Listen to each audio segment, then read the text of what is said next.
Mon nom est Jackie Saint-Pierre, je suis technologue de laboratoire médical pour le CDHA, Capital District Health Authority, à Halifax, en Nouvelle-Écosse. Un jour, alors que je travaillais dans une pharmacie, j'ai commencé à discuter avec une technologue de laboratoire médical pendant qu'elle procédait à une collecte de sang chez un client. Tandis qu'on a appris à se connaître, elle s'est dit que le métier de TLM serait compatible avec ma personnalité, puis elle a décidé de me parler des étapes à suivre pour devenir technicienne. À ce point dans ma vie, j'avais déjà complété 4 ans d'études postsecondaires et 5 ans plus tard, même si j'avais déjà travaillé dans plusieurs types d'emplois, j'avais jamais vraiment eu l'impression d'avoir une vraie carrière. Après cette conversation avec la TLM, je suis retournée à la maison. J'ai fait quelques recherches sur le programme à suivre pour devenir technicienne, puis j'ai réalisé qu'il semblait parfait pour moi. J'ai soumis mon application environ une semaine plus tard. Au Canada, l'éducation nécessaire pour devenir TLM peut s'acquérir dans plusieurs provinces. Dans les Maritimes, le programme est offert au Nova Scotia Community College, à Dartmouth, où j'ai étudié, ou au NBCC, à Saint-Jean, au Nouveau-Brunswick, ou au College of North Atlantic, à Terre-Neuve.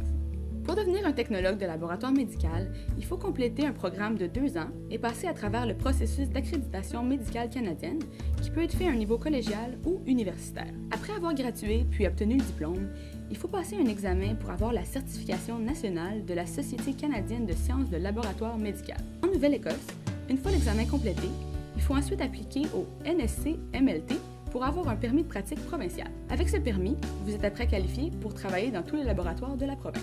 Cela inclut les laboratoires cliniques comme celui dans lequel je travaille, les hôpitaux, les laboratoires privés et les laboratoires de recherche, pour n'en nommer que quelques-uns. Une journée typique pour un TLM ressemble environ à ceci. Dépendamment du type d'environnement dans lequel vous travaillez, il est possible que vous fassiez une collecte d'échantillons de sang chaque matin pour quelques heures. Dans le laboratoire dans lequel je travaille, c'est quelque chose qu'on fait très rarement, étant donné qu'on est un centre de référence pour toutes les provinces maritimes. Il y a toujours des offres d'emploi disponibles dans la province. La réalité, c'est que beaucoup de travailleurs prendront leur retraite dans les années à venir, ce qui va créer beaucoup d'opportunités pour les nouvelles personnes qui entrent sur le marché du travail. Mon expérience en tant qu'étudiante a été incroyable, mais très occupée.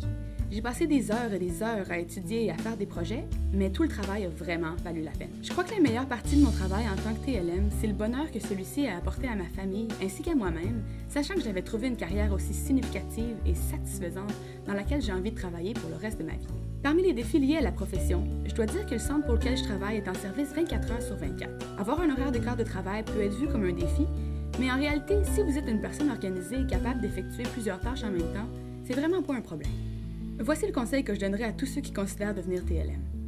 Si vous décidez de vous lancer dans le programme pour devenir technicien de laboratoire médical, sachez que tout le travail que vous allez y mettre va vraiment être récompensé à la fin.